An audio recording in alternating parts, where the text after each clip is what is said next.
नमस्कार दोस्तों। आज 69,000 शिक्षक भर्ती प्रकरण पर तात्कालिक शिक्षा मंत्री माननीय डॉक्टर सतीश चंद्र द्विवेदी जी के कुछ विचार जो हैं सामने आए हैं।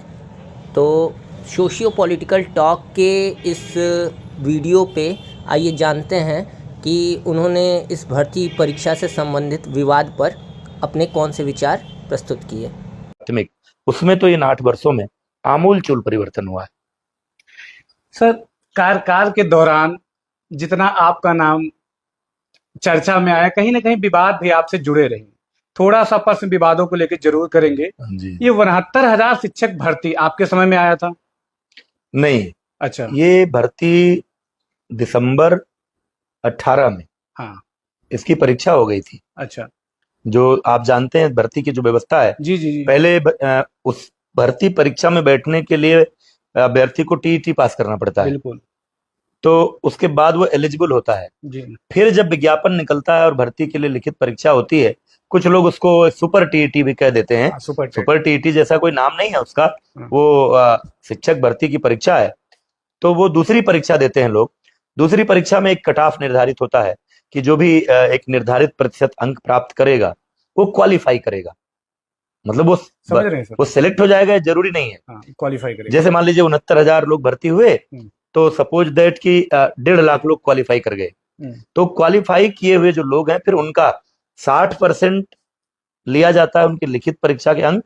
मान लीजिए किसी ने लिखित परीक्षा में किसी को 100 अंक मिले हैं, तो उसमें से 60 लिया जाएगा और 40% उनके एकेडमिक परफॉर्मेंस से, यानी हाई स्कूल, इंटर, ग्रेजुएशन और डीएलएड या बीएड जो भी किए होते हैं, उन चारों का जो टोटल इंडेक्स होता है उसका 40%। दोनों मिलाकर फिर मेरिट बनती है और मेरिट बना करके 69,000 लोगों को चुना जाना होता है। तो मेरे मंत्री बनने से पहले परीक्षा हो चुकी थी, लेकिन कोर्ट में एक विवाद चल रहा था कट ऑफ को लेकर।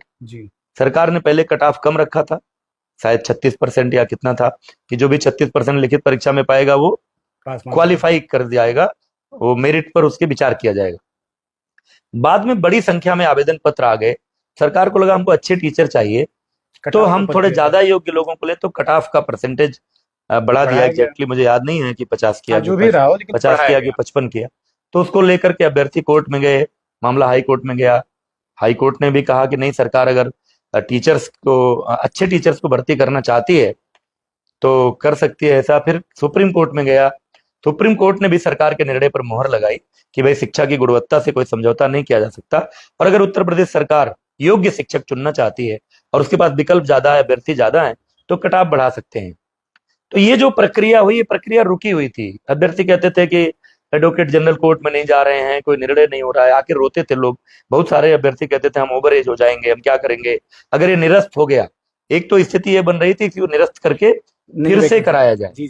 तो बहुत सारे अभ्यर्थी लिटरली रोते थे मेरे पास कि हम तो ओवर एज हो गए, हम तो दोबारा फॉर्म नहीं भर पाएंगे।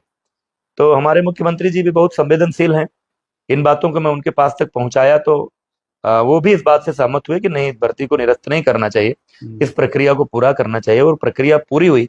आपको पता है सुप्रीम कोर्ट का निर्णय जब आया कि आप आधे पदों पर 37,000 भर्ती करिए, प्रक्रिया जारी रखिए, तब तक हम सुनवाई पूरी करते हैं। 37,000 पदों पर जब भर्ती हुए, उस समय कोरोना था उत्तर प्रदेश। जी। उस कोरोना काल में माननीय मुख्यमंत्री जी के नेतृत्व में उत्तर प्रदेश के बेसिक शिक्षा विभाग ने बहुत ही शीघ्रता से काउंसलिंग कराई और बच्चों को नियुक्ति दी। बाद में फैसला सरकार के पक्ष में आ गया, तो पूरे 69,000 लोगों की भर्ती हुई। लेकिन अब देखिए, हम भी एक अभ्यर्थी रहे हैं, ज्यादा दिन बेरोजगार रहने का तो दंश नहीं झेलना पड़ा। लेकिन जो भी बेरोजगार होता है ना, उसकी एक सामान्य मनोवृत्ति होती है कि या तो हमारी भर्ती हो जाए, और हमारी नहीं हो रही है तो किसी की ना हो। एक ये भाव मन में कई बार रहता है। जो नहीं होता है वो कहता है कि पूरी प्रक्रिया गलत थी, जो मेरिट में नहीं आता है उसको लगता है मेरिट लिस्ट ही गलत थी। ये कई सारी ऐसी चीजें होती हैं। चूंकि मैं आज उस जिम्मेदारी में नहीं हूं और चूंकि वो मामला माननीय न्यायालय के समक्ष लंबित है, इसलिए मैं उस पर टिप्पणी नहीं करूंगा। लेकिन कोई भी भर्ती उठाकर देख लीजिए आप, सरकार कोई भी हो, भर्ती कोई भी हो, तो जिसका सिलेक्शन नहीं होता है वो उस पर सवाल खड़ा करता है। जो विपक्षी दल होते हैं उस पर सवाल खड़ा करते हैं। लेकिन दूसरी सरकारों में और भाजपा की सरकार में अंतर यह है कि हमारी सरकार में जैसे एक दूसरी एक टीईटी की परीक्षा हो रही थी। मैं ही मंत्री था, चुनाव नजदीक था, जी बल्कि चुनाव का प्रचार का दौर शुरू हो गया था। और जैसे ही ये खबर आई कि कहीं पेपर लीक हो गया, सरकार ने पूरी परीक्षा को रद्द कर दिया। और सरकारों में आप चिल्लाते रहिए, सरकारें सुनती नहीं थी। सुनती नहीं। इस सरकार में कोई आरोप लगता है तो जांच होती है, और किस तरह से आपने देखा एसटीएफ से लेकर के और पूरी पुलिस, पूरी सरकार लग जाती है किसी परीक्षा को पारदर्शिता पूर्ण कराने में। और इतना जरूर मैं दावे के साथ कह सकता हूं, जी कोई तकनीकी आधार पर भले कोई विवाद खड़ा कर सकता है, कोई जातिगत राजनीति कर सकता है किसी बात को लेकर, लेकिन उत्तर प्रदेश के 8 साल की योगी सरकार में जितनी भर्तियां हुई हैं, चाहे 1.25 लाख के लगभग शिक्षकों की भर्ती हुई हो, चाहे 2 लाख से ज्यादा लगभग कई चरणों में पुलिस की भर्ती हुई हो, चाहे राजस्व विभाग में या स्वास्थ्य विभाग में या उच्च शिक्षा में कहीं भी हुई हो, कोई भी आरोप नहीं लगा सकता है कि किसी भी भर्ती में 1 रुपया किसी को देना पड़ा हो। पूरी ट्रांसफर की प्रक्रिया पारदर्शी, ऑनलाइन। जी 28,000 शिक्षकों के ट्रांसफर हमारे समय में हुए। कोई भी आरोप नहीं लगा सकता कि किसी से 1 रुपया किसी ने लिया हो। तो सरकार पारदर्शी ढंग से काम कर रही है, ईमानदारी से काम कर रही है, अधिक से अधिक युवाओं को रोजगार मिल सके उसको लेकर काम कर रही है, सभी जाति वर्गों के लोगों को लेकर रोजगार मिल सके उसको लेकर काम कर रही है।